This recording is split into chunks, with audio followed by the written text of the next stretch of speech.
Welcome to all of you. We're delighted to have you here, and this is going to be a lot of fun because I know some of the things that the Secretary has been working on. We have a lot to learn from him today, and we look forward to hearing him very shortly. Just a word of safety announcement: when we have events here, I'm responsible for everybody, so follow me. We're going to go right out. We're going to take a left because that's the fastest way to get out to the street. We're going to take two left-hand turns, and then we're going to take a right-hand turn. We're going to go over to National Geographic, and I'm going to pay for everybody's tickets to see the Titanium show. Do you know the story? I'm buying beers across the street at the bar, but you know the story about the Titanium, the Titanic. Excuse me. Titanic was a cover story for the Navy because they were looking for the Scorpion. And so they developed all this underwater technology to find the Scorpion, and they used the discovery of the Titanic as a cover story. It's a fabulous story, and it's a great show. If we don't have an emergency, you can buy your own damn ticket. Okay, we'll do that. Let me call up Pete here, just to say a word on behalf of the Navy Institute. Please, Pete. Oh, thank you, sir. Well, I just want to welcome our audience and thank CSIS. It's been a terrific partnership. This represents the last in our 2018 series, and I want to thank Secretary Spencer for agreeing to be our fifth in the series. And of course, one last thing is I want to say this wouldn't be possible without the sponsorship of Huntington Ingalls Industries. So on behalf of the Naval Institute, we and CSIS are looking forward to this event. Thank you. Thanks. Thank you, Pete. Yeah, and Huntington Ingalls have been great to help us do this. We're great to have this partnership with the U.S. Navy Institute.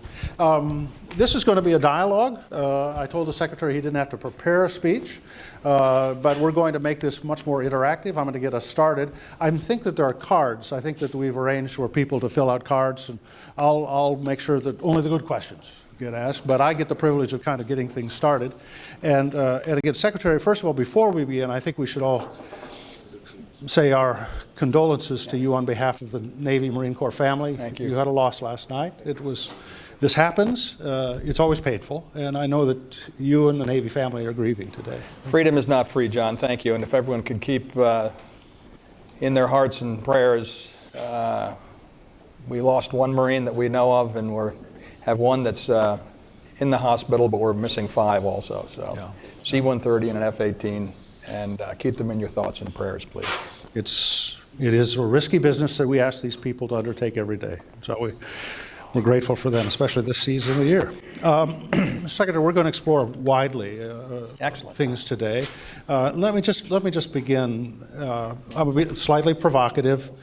I think I was told by a retired Navy admiral friend of mine that China has 220 ships that can shoot something, a missile or a gun, and we've got low double digits force presence in Asia.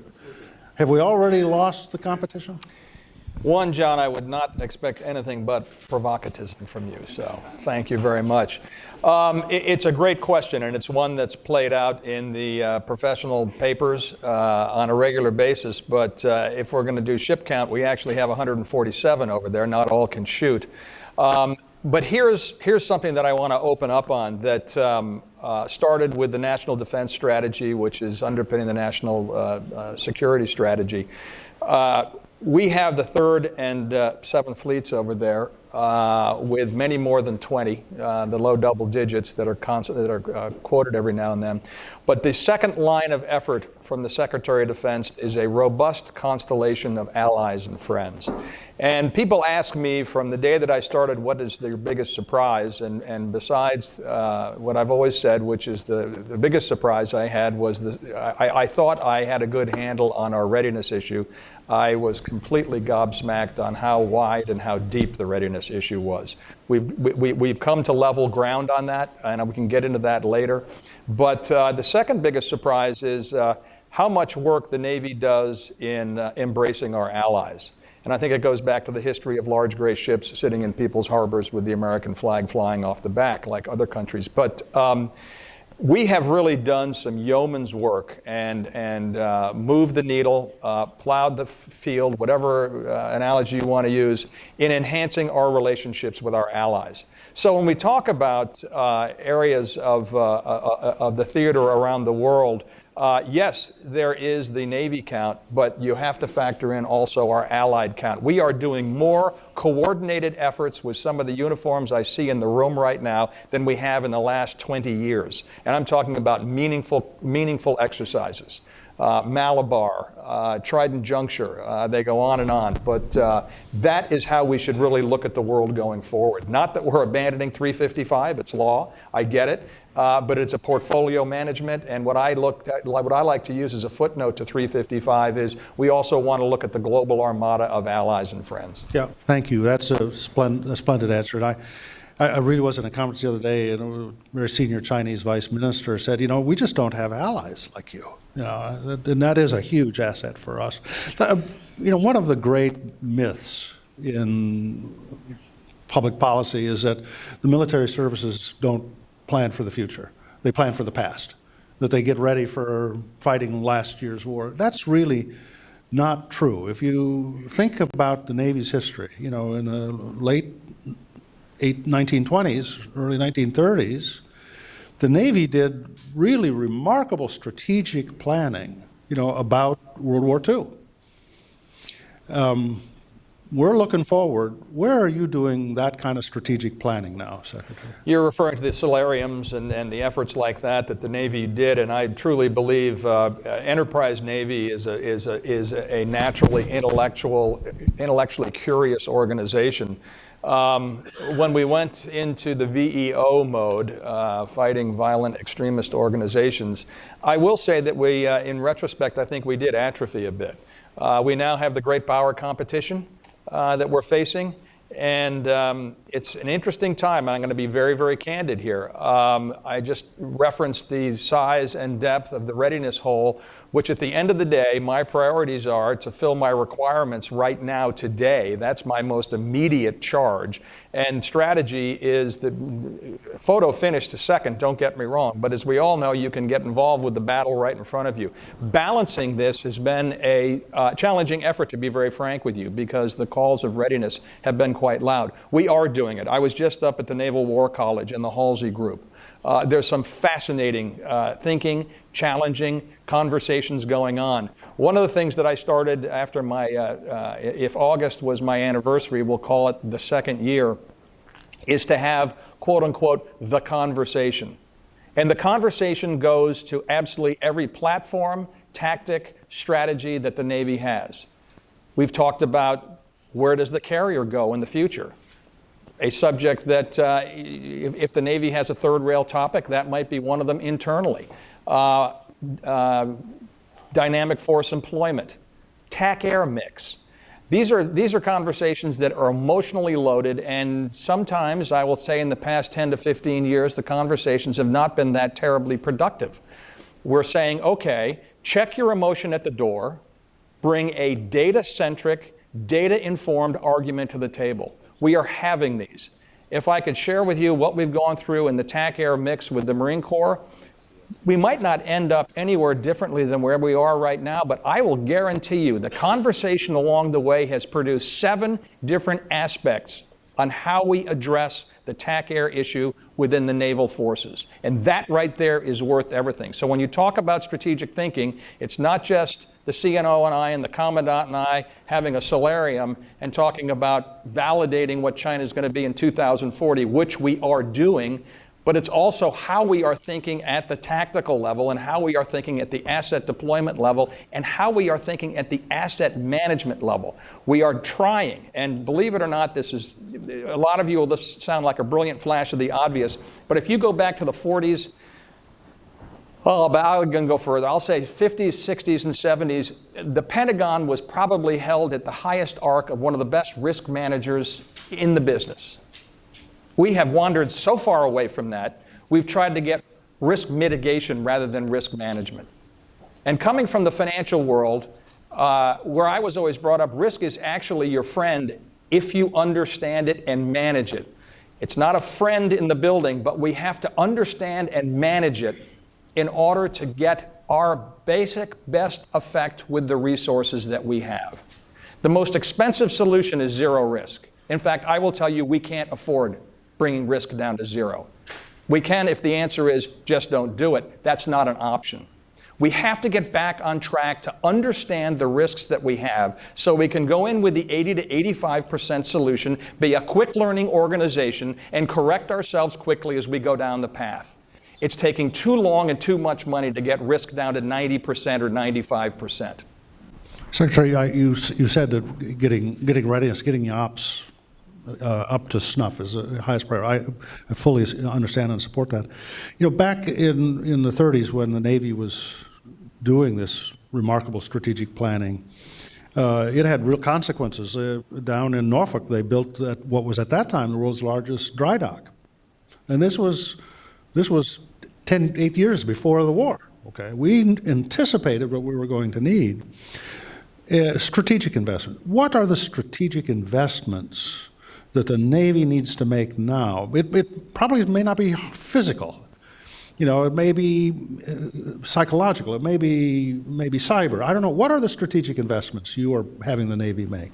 I'm going to answer that in twofold, because you bring up the dry dock, which we still have and has not been touched at all, fundamentally.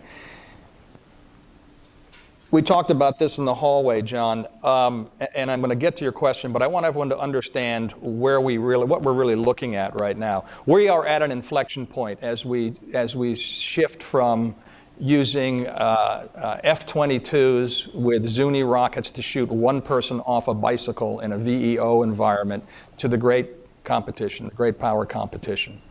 And we are, I referred earlier that we had a little atrophy, muscle atrophy in that area. We are building the reps, and we are getting back to it on the operational side. But to support that, we had to put a construct together on where we're going to go in this inflection point. And basically, there are three bins that we work in the most simplistic sense. Our legacy platforms, modernizing our legacy platforms, and Force 2.0 is what we call it, which is your future warfighting capabilities. You read that China puts 40% of their budget, arguably plus or minus 20, 30%, into Force 2.0. When it comes to Navy, it's a very different situation. One, we have a tremendous installed base of large capital assets. Two, we also have this mission called World Order, World Peace, which also costs something. To support that, we have to balance this portfolio that I talked about. Everyone wants to put money into hypersonics, into AI, into machine learning, which we are. On a corporate basis, we're probably somewhere around 15% R&D, which fits the corporate model. Not that that is the perfect model, but do we feel comfortable there? In many ways, we're at industrial capacity for investment. In other places, we can do more. But I argue, because there's a natural torque in the organization right now, because the deputy is leading our inflection point, that I need to turn around and spend $400 million for every dry dock to get it up from 1930 flow control, which back then was almost non-existent, to industrial model flow control best practices now. And that's $400 million a dry dock. And this is an organization, and I'm not blaming fault anymore, this is an organization that funded infrastructure at 70%. I sat down and talked with Boeing, I sat down and talked with BP, and I said, infrastructure funding, 70%, and they both looked at me with their jaws on the ground, going, you're kidding me. Those are your machines, those are your flow controls that give you the force to go forward. How can you make them bill payers? We're changing that dialogue right now. We're actually doing this. We're looking at our dry dock systems around the world and making improvements. And it's happening. I can give you other examples of what we're doing on the aviation side, where we're rethinking exactly how we go about getting readiness up. When I arrived August of 17, and I looked at my aviation readiness at 41%, if I was a CEO of an airline, I'd be fired instantaneously and probably sued for malfeasance with a readiness number like that. So we went after this. And what do? We do look outside. One of the drums that I beat is look outside the building. Not all the answers are there, and they're not 100% answers, but I'll tell you what, within 30%, 20%, they have some sort of solution for you. We brought in a fellow who used to run Southwest Airlines maintenance to turn around our F-18 line. In 10 and a half weeks, he's increased throughput by 40%.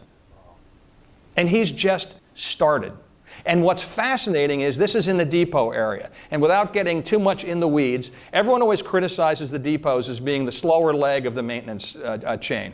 Because you can outsource your maintenance, you have depot maintenance, and then you have squadron organic maintenance. And depot is always kind of where the third child. We're turning this around where they are actually going to be the lead child. But more importantly, when we set up this program called the Navy Sustainment System, because it's not just aviation, this model will go across all maintenance.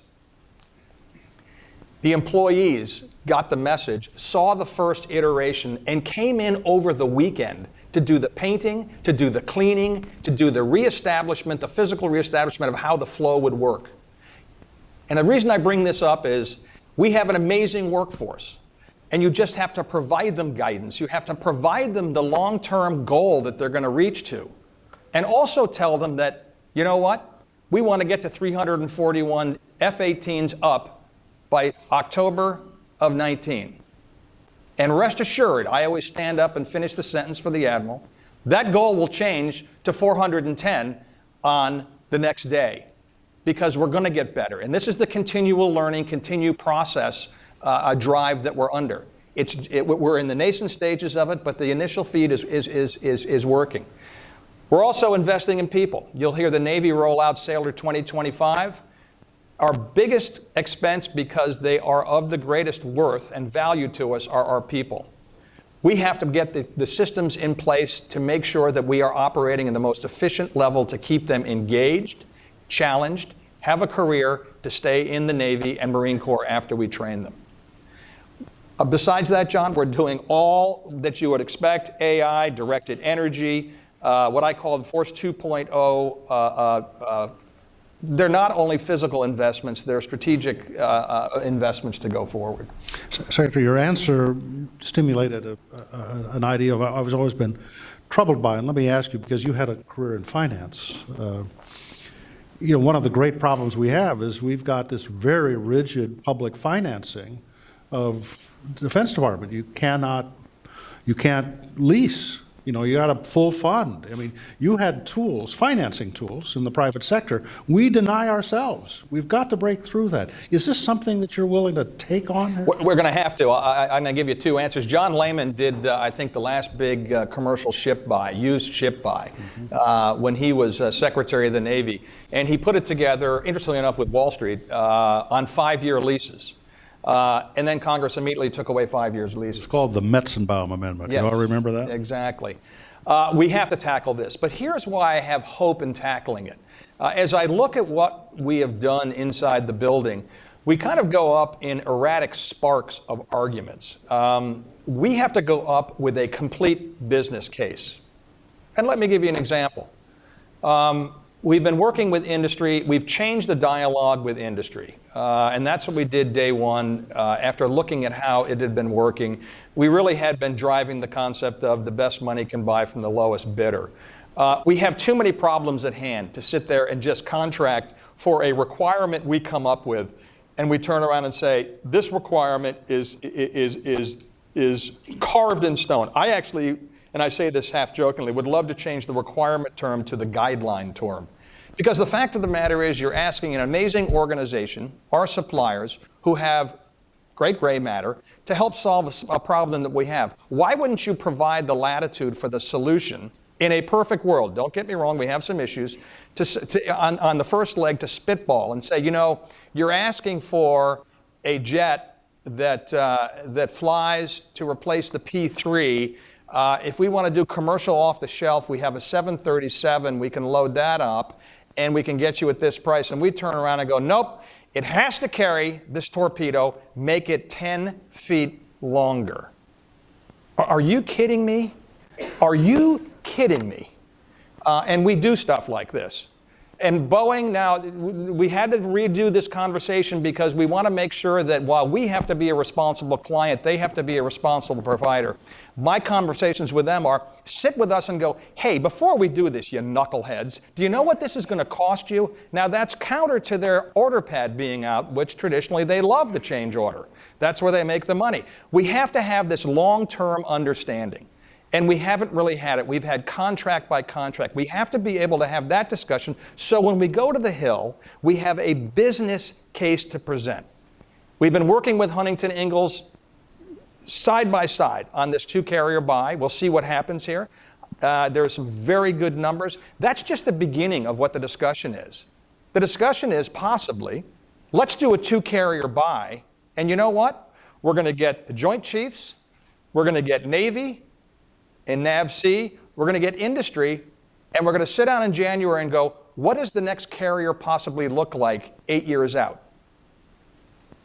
And have that discussion in concert with what we just did. So these aren't single muscle movements. These are span movements that we're doing in an organized, concerted manner that you can sell as a business plan on the Hill.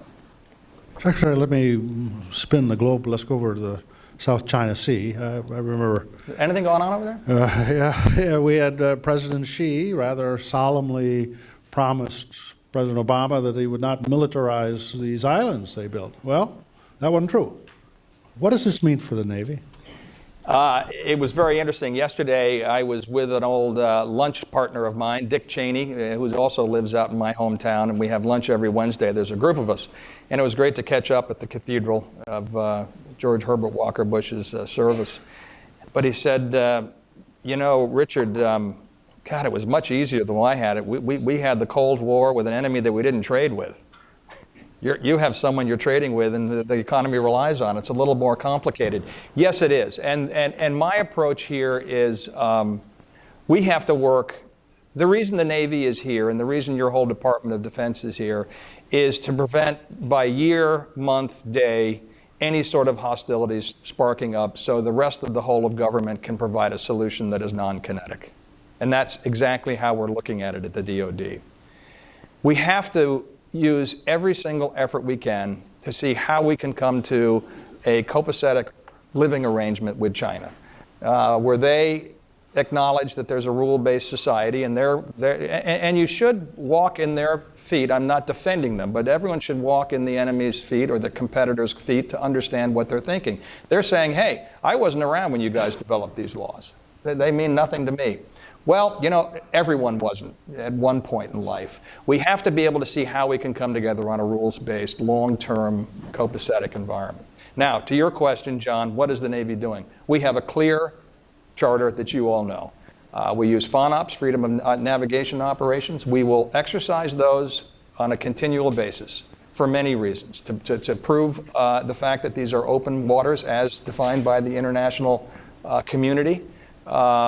That is our primary mission there. It's to support the free trade that is 80% of the global trade that goes across the maritime channels. And peace through presence, or as the Secretary continually corrects me, Richard, is deterrence through presence. That being said, we have to be able to deliver the fight tonight if needed. And I don't say that lightly because, as you know, the U.S. Navy is your forward deployed maneuver force. It is challenging. It is the most challenge that the Navy's probably had, I would say, since back in the 40s, because the tyranny of distance lives in the Pacific. The National Defense Strategy, as you've heard it, you know, China, I beg your pardon, Russia is kind of a menacing threat. It's China that is the pacing threat, and that is where we're focusing. We have our work cut out for us in the U.S. Navy. Assets that to face off with that risk, you all know them. They are heavy capital-intensive assets. I feel guilty, to be very frank with you, when I sit down with my 3 other service secretaries, because if I was to bring my wish list, my true wish list on what we need to do to get the United States Navy topped up to where we're going to be in 2025, 2027, it dwarfs the other 3 services. Secretary, I mean, we had an episode maybe, 6 weeks ago, had a rather reckless Chinese commander maneuvering dangerously. I mean, did he just take too much of Cialis that morning, or was this under orders, do you think? What's going on? I know a lot of people in this room understand this, but just to make the record clear, to set the record clear, and it's a surprise to some people who don't understand this. We are in communications with a lot of our competitors on a professional basis, each service.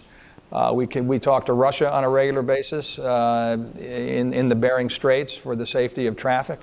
We have had conversations and channels of conversation, and we still do, although the volume varies from time to time with our counterparts in China.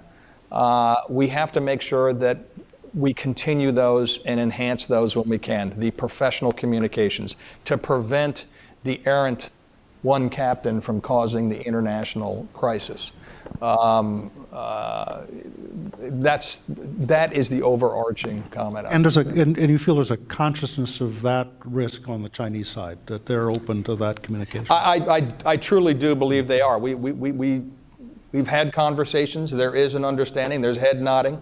We have to make sure that that stays open, because what goes on at the political level, I would hope we could keep professional military communications open to prevent situations that could blossom into something else. Okay, enough of the easy questions. Let me go to a really hard one here.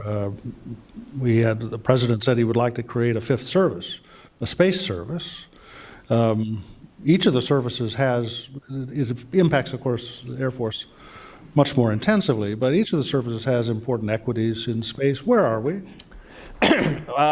You've all read the president's intent, which, as you know, with the chain of command, we salute and march out smartly. Where we are, to be very frank with you, on a fundamental basis, I would say that and I don't want to put words in Dr. Esper or Dr. Wilson's mouth, but we fundamentally agree that there should be some sort of common receptacle for space assets, space technology, space acquisition, space strategy. I am a firm believer that I know what my mission, what requirements I have to fill for the Navy mission. In some cases, I do want to develop them. In many cases, I probably do not. Cyber, I want to go up to the cyber locker and check out my cyber tools. I don't really want to be developing cyber tools from the ground up. Check out the tool and meld it to the Navy and or Marine Corps mission. In this case, space we do need to put the assets against it. The structure, we'll have to wait and see how the Congress actually vets it out along with the President's ideas. But on a fundamental basis, whether it's a SOCOM model, whether it's its own command, I definitely support the concept that we do need a center of excellence for space. This is my comment here, and I abuse my privilege being the host, but I talk to my friends that are interested in this independent space service, and they say, well, they need more money. The last thing you want to do is to make it a separate service. When did you see resource shares move across service lines? This is a dumb idea if you're trying to get more money into space. Okay, I feel better. I got over that. Secretary, let me just ask. You talked about some of the innovation. It was a naval architect by the name of Erickson who had to go to Abraham Lincoln to get screw propellers on Navy ships. We'd still have paddle boats, probably. You're doing the same thing. You're pushing real hard. Where are the edges? This is what civilian leadership is about. Where are the edges where you need to really push to get new thinking going on with the Navy? John, it's a great question. So I can give about 7 vignettes. But rather than go into each one, I'll tell you that I came on board, and my concept that I've always been raised with is don't give a man a fish, teach a man or a woman how to fish, and they can feed themselves. And I kind of went in with that concept and was really pushing in certain areas to say, look outside your cubicle, drive outside, call up industry. They are dying to help, and I'm going to put a footnote in here, both traditional, which you'd expect, but more importantly, non-traditional corporate America. You pick up the phone and call them, and by God, it is stunning what they are ready to do for the Department of Defense, barring a couple, but it's stunning what the majority are willing to do. It's an iterative process, and where I'm getting is at the end of the day, on 7 of these vignettes that I'm talking about, we reached a frustration level. I keep going, did you call X? Did you call Y? Did you, and no, and we're getting there. And finally, one of my favorite leaders, the commandant, slammed the table and said, Mr. Secretary, please just tell us what to do. And I said, okay, it's iterative, I get it, we'll walk down this experiment together. And then after doing the reps will get fishing down perfectly. It is difficult. If you look at the OTA, Other Transactions Authority, which, having been on the Defense Business Board for 10 years, I said, wow, this is the panacea. We're not short-circuiting Instruction 5000, we're augmenting it with the ability to be quick. We couldn't get a lot of people to adopt it because it was considered too risky. And this goes back to my concept about discussing risk and what the overall goal is. We are getting there through innovation. If you look at the Navy sustainment system, I'd love for all of you who have an intrigue here, you can follow up with us what we're doing out there. But here's an example. This fellow came from Southwest, and one of the problems we have in the F-18 is a rudder actuator that has breakdownable components that can be rebuilt.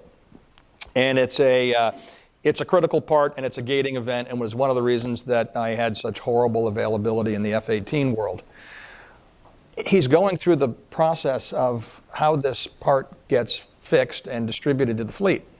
One, there was on both coasts a Quonset hut with all these parts kind of skewed around with no RFI tag on them or anything. And this is no joke. There was one person in each area who knew exactly where each one was. If that person was out sick, the part didn't get retrieved. We fixed that. We turned the lights on in there and put some system in there. But we had one stage where there's and I don't want to get too much in the weeds, but I want to use this as an example because this really, I've been credited with innovation, but this to me is common sense. It went to, if it had certain deviances of standards, it went to what was called a beyond economic repair board. A part did, a board. When was the last time you saw a board being set up in the Department of Defense that was fast and agile? 79 days was the average turn time for this part to go through whether they decided to rebuild it or not rebuild it. We cut that down to 2 days. 2 days. That is almost 30% of the 40% increase I'm talking about, are steps like that. Is that innovative? The Navy's saying it's wildly innovative, which is fine. I don't get hung up on syntax, but the fact of the matter is the process has been going on outside for years. That's okay. I can keep talking. Not a problem. Irish. These are the kind of things that we're doing, bringing in the outside processes, because what happened inside the building, again, I'll hit this drum, is we were the pinnacle. I truly believe the Department of Defense in the 60s and 70s was the pinnacle of industrial production and industrial throughput. But we atrophied. We are now bringing that in. Thank you very much. We're now accommodating and adopting some of these best practices. The innovation will come, ladies and gentlemen, when this will be the standard, not the exception. And that's when you'll see the innovation curve or new idea curve come forward. A plug for CSIS, because I actually underwrote one of the processes you did for the junior officer program. And this was a program that was brilliant, where you brought junior officers in to answer questions from senior flag officers, i.e., let's find out what's really going on the deck plates. Brilliant. I love that concept. And I was invited into the first meeting, and they were all these hard-charging captains, majors, commanders were introducing themselves. And this one captain from the Army, I beg your pardon, major from the Army, introduces himself, said, here I am. I said, why are you here? And he turned around and said, well, he goes, I work for a one-star, and my one-star had gotten Ash Carter's memo that we have to adopt and embrace innovation. And I was told to come up to Washington and get a slice. And I said, you know what? That frames the issue we have right now. We're getting there. You'll see we're just beginning. And one message I want to make sure everyone understands, we are just beginning. Thank God that the Congress gave us the RAA in 17. They gave us, what I like to remind them, they gave us a full budget in 18, but only 7 months to spend it, and a full budget in 19. This is helping dramatically. But boy, when I go up and testify, my line is, all the arrows are pointed in the right direction. Please do not be disappointed with the percentage increases because we are just starting. Okay, but you just opened up a big issue. OMB is talking about cutting 5%. Okay, now I'm my old comptroller blood starts flowing here. You know, it's 5%, but we're 1/4 of the way through the fiscal year. Okay, so that's 7%. And of course, you're not going to save any money cutting people in a fiscal year. Yeah, that's going to cost you money. So you don't cut people. Okay, so now it's 14%. And you're not going to touch contracts or multi-year contracts. So you're now up to 80. You're talking about big cuts. What's happening right now? I know that we're in arm wrestling time with the White House. Where are we? Well, you know, I'm a tad bit limited on what I can say. It is the president's budget, and the top line hasn't been presented to us yet. I will tell you that we are working various scenarios, and two things to say there. Some of the scenarios will make your eyes water with what we might have to do if the numbers are certain numbers. The other comment I'll make is we have such great tailwind right now.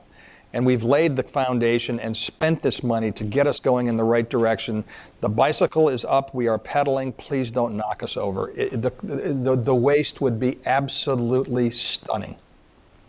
I think that's a message everybody in this room has to take to their circles, okay? I mean, this is not somebody else's responsibility to talk the truth. We have to do that. We've got to start talking about this. Secretary, let me ask, we're up against some pretty capable opponents in cyberspace. Can we operate confidently in cyberspace? It's very interesting, John.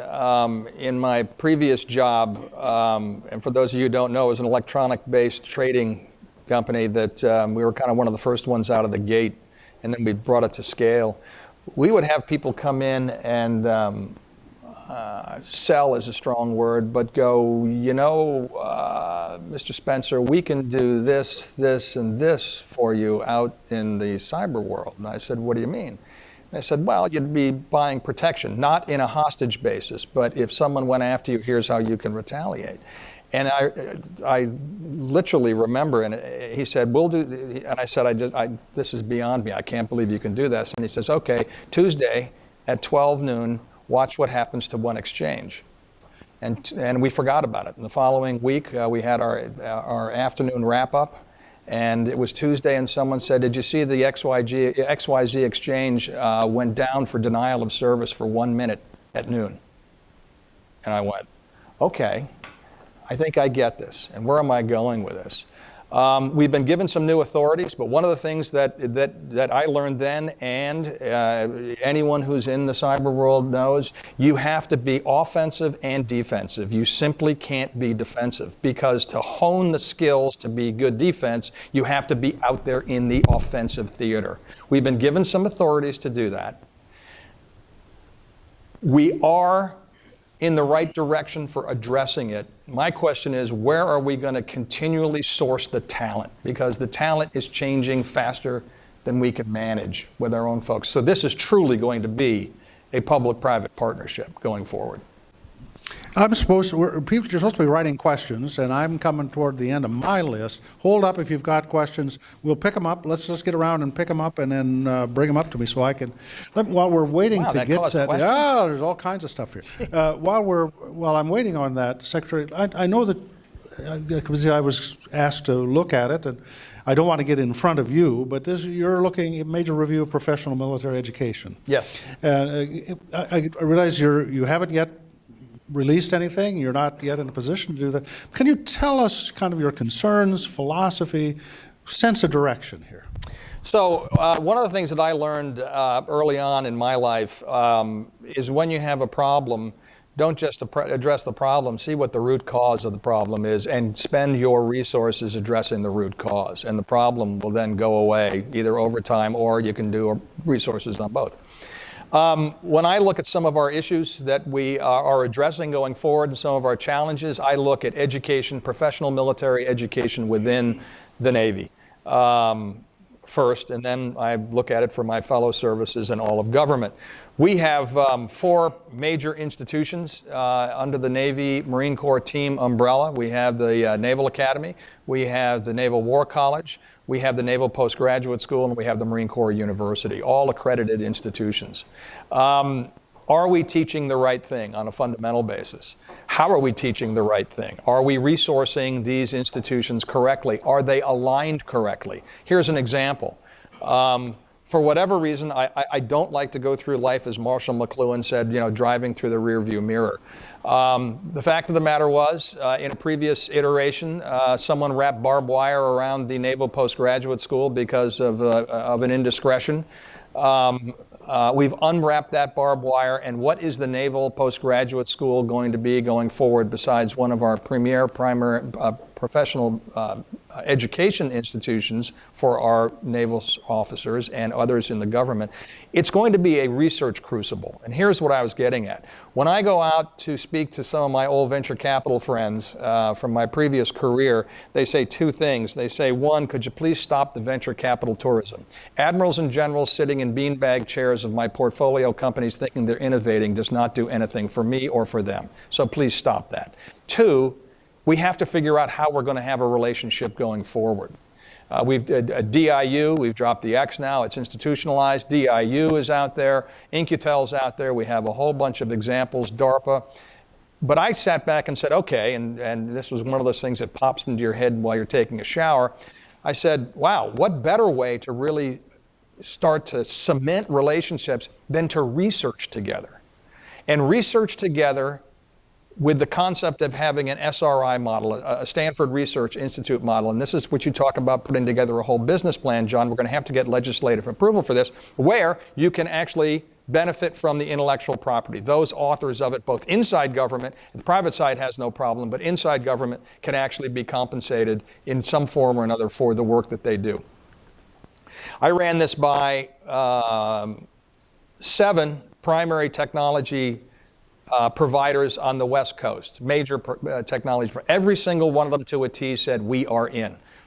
In fact, Microsoft CEO turned around and sent us a message and said, you give me three research projects right now, I will resource them with the people that I have and resources that we have. Let's get them going. This is how we're going to have a relationship with the technology world, one way going forward. But I use that under the educational banner to tell you what we're doing. Alignment of courses provided, alignment of instruction. Again, sounds like a brilliant flash of the obvious, but how about going to the client of the schools and going, do you like the product you're getting? We're starting to do that, and we're getting some interesting answers. So yes, education is a key pillar of how we're getting after the challenges going forward. Very impressive. We look forward to seeing the report. Interesting questions. Thank you all. This is fascinating. This first one I want to just ask you. Amazon's going to become your neighbor, and they're going to pay a lot of money. How are you going to hold on to your staff? And how will our industry hold on? So that's a great question. I earlier had said that my most expensive asset, because they're my most valued assets, are my people. We are going to have to compete. And it's a well-used statement by the secretary, but I think we can afford freedom. But where the onus falls on our shoulder are 2 places. 1, developing the business cases, data-informed business cases to sell to our board of directors, those people up on the Hill that really have to get behind it. And 2, we have to continue our reformation actions inside the building. And whether doesn't depend upon what top line we get, although if it's off of a number that everyone's talking about, the 733 number, it provides more of a cathartic event. We're going to have to get after reform issues that people are very uncomfortable talking about, both on the Hill and in the building. And that's whole nother topic. But to compete with Amazon, I don't view it's going to be a competition. We're going to have to live with them in a simpatico manner. So DOPMA has now been reformed, where possibly I can bring people in from Amazon as a major for compensation levels or whatever the case may be, like we did in World War II, and say, here is your charge for the next 2 or 3 years, and maybe cycle people in and off, have the ability to have on and off ramps to work with our partners and not just view them as contractors. It's very, very interesting. Thank you. Again, questions, excellent questions. I'll rephrase it just slightly. China has moved in to be the operator of an awful lot of seaports, in the Middle East and Mediterranean, et cetera. What does this mean for the Navy operationally and security-wise?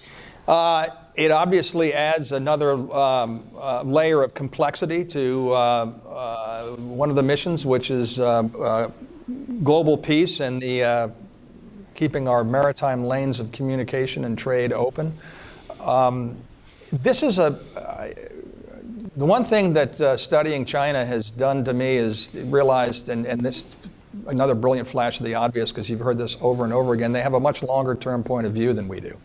I think we have to start adopting that. And when I do that and I look at what's going on, this hasn't played out yet. This is chapter 1 of, originally I think up in the Halifax conference, I called it the weaponization of capital, where they're going in and they're not giving aid to anyone. They're going in and saying, we'll build you a harbor, but we own the assets. And when you don't pay the coupon, we now own the asset.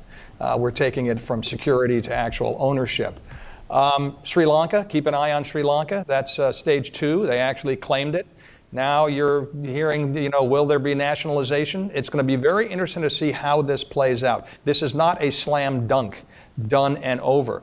But if I look at Djibouti, a tremendous concern. Djibouti is rightly so. It's a free world. They're out there selling to the highest bidder. We are going to have to learn how to manage this and learn how to work within a confine of international order.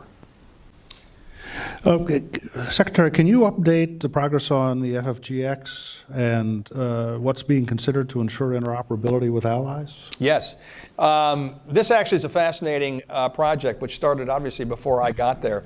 But as most of you know in the room here, probably all of you, we're using existing platforms when we look at the future frigate. Two big drivers from my point of view as an executive manager of assets is the top line number of what the goal is to bring this per ship cost in at, and the interoperability, not only within the Navy, within the DoD, and then within our allied networks. The biggest concern there for the last one is actually cost and standards. We're working on standards right now. Cost is incremental, but it's one of the things that we have to factor in. But if we look at the progress that we have made, and that we are very, very pleased in our increase of allied and friend activity in interoperability, we will make that investment. Last week, Vice Admiral Woody Lewis, who's the new Second Fleet Commander, spoke at a forum, and I'm told that he said that the Navy now needs to be focusing more on Russian naval activity. We made a decision, President Obama made a decision to, give preferential priority to the Pacific, kind of a 60-40 split. Is that in reconsideration now? Admiral Lewis is one of our great war fighters, as is Admiral Davidson. If both of them to get together and have Admiral Davidson said that Russia is now our number one that we should focus on, I'm all for it. I say that jokingly. But no, I think that the takeout here is the Pacific is our weighted exposure right now and our weighted focus. But the fact of the matter is, the CNO and I are in lockstep on this when we stood up the Second Fleet. There is a definite threat in the North Atlantic. And NATO, when we focused on the VEO threat and prosecution, NATO kind of let what is now the Second Fleet theater become just a wing of a theater. It is a direct, focused theater. Make no mistake about it. The North Atlantic is its own theater. It is a major threat. And that's why we stood up the Second Fleet. If I could just use that as a jump off for kind of an audible. We just had one of the largest NATO exercises we've had in the last 20 years. It was kind of choppy. What are we learning from this? It was. That was one of our largest exercise. 41 allies. Think about that, folks. 41 allies and friends. I'll sweep in a lot of people in that. One can only expect that it'll be choppy. In fact, I'm kind of glad it was. If it went smooth, something we weren't pushing it hard enough. We pushed it hard. We stretched some muscles. But we learned a tremendous amount. And I think if you ask our allies, ask some of our uniformed members here in the crowd who knew about Trident Juncture, I think they will tell you that they also learned quite a bit. The bottom line is we need to do more of them. This questioner asked a very focused, somewhat narrow question about the Northwest Passage. But let me ask broadly about Arctic. How is this opening up of the Arctic waters, how are you thinking about this in the Navy? So, fascinating question, because it actually is Senator Sullivan and I and Murkowski get together and have our Arctic powwows, and they're quite energized, to say the least. But one of the first trips I made out of the country as SecNav was up to Reykjavik for the Arctic Convivium. And I was sitting across from the ambassador at large for the Arctic from Russia, Barbin, Ambassador Barbin. And he was, for me, to be very frank with you, being the accidental secretary, this was my first international state exposure.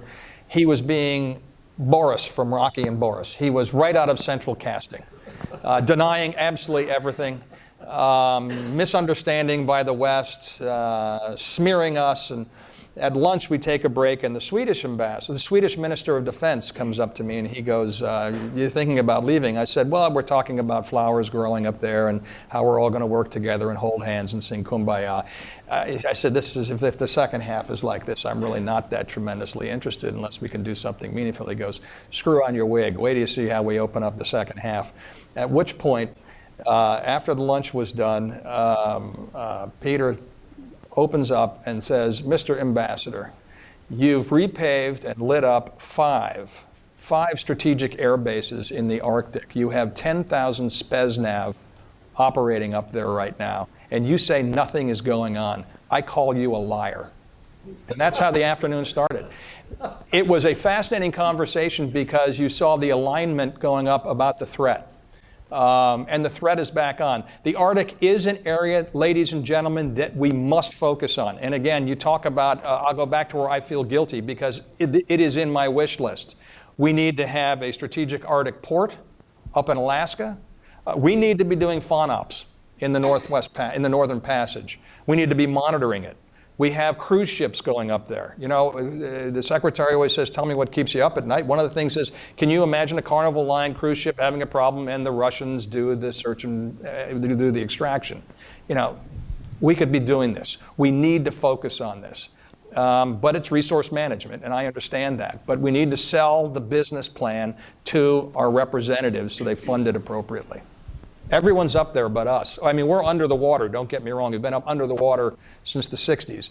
But peace through presence with a submarine is a little tough. Okay, I'm going to adapt to another one of these questions a little bit. But, you know, the Navy is a global force.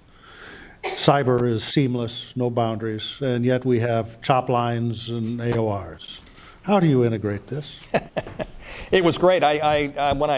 When you spool up to, in this case, become the Secretary of the Navy, I think I was delayed 2.5, 3 months. So they get you smart, and they go, "Up, here your confirmation date's been set. Now I have to get you dumb, so you don't answer all the questions." But I asked, I said, "Why are there these fleets?" And the answer was actually very interesting to me because we had 5 admirals back in World War II that really couldn't get along. So they gave them all a sandbox.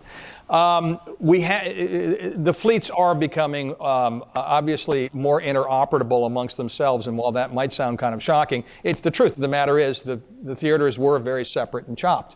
The coordination that's going on now across all fleets is shy of stunning. Not that it wasn't there before. This is just the depth and volume of coordination that's going on within the theaters. So I would say, is there room to move further? Oh, yes. Have we admitted it? One, yes. And are we correcting it? we are. I got a nice question that was not on this little card, but it was on the National Maritime Historical Society little pad, and of course it's about naval history. 368 military sea lift transport service vessels were used during the Korean War. Tell us about sea lift support today. Geez, I thought I could get through the whole day without that one. No. Again, on the wish list. So the last major recapitalization that we did in our sea lift was John Lehman's, as I call it, sweeping out of used ships that were on the global market. Technically, we can fill the 15 million square foot requirement for the lift. Technically. How to put this? Can we do it better? Can we do it more efficiently? Do we need to recapitalize? Yes, yes, and yes. Again, it's a resource issue. I'm dealing with, when I look at our ready reserve, I can't remember the count, so I won't state it, but we have a whole slew that are steam plants. We're losing expertise in steam plants. One of the things we're looking at is, can you pull the ship up, carve a hole in the side, pull the steam plant out, and put diesel electric in? Yeah, that's one idea. But boy, if I could go out into the used market globally and buy any ship out there, I could get much more performance. Now, in complete honesty, Congress has given us that authority, but I have to buy X new before I can go out and buy Y old. I'd love to be able to go out and be in the commercial market right now buying used to augment our need for lift. Okay, we've come to the end of our time when we can have the Secretary with us. I did get one card that says, "Go Army, beat Navy." Yeah, well, I was going to close out with that. I was going to say. My line, hang on, John, my line that I gave in the meeting with the Secretary the other day is I said, Iwo Jima, Okinawa, Incheon. I said, battles where the Navy, the probability of the Navy winning were far, far against us. But we prevailed, and we're going to add Philadelphia to that list. Listen, thank the Secretary. This was fabulous. Thank you very much. Fabulous. And we're going to let the Secretary get out, so please just sit where you are. You can shake a few hands on the way out. Richard, thank you for a splendid session. Outstanding. Thank you.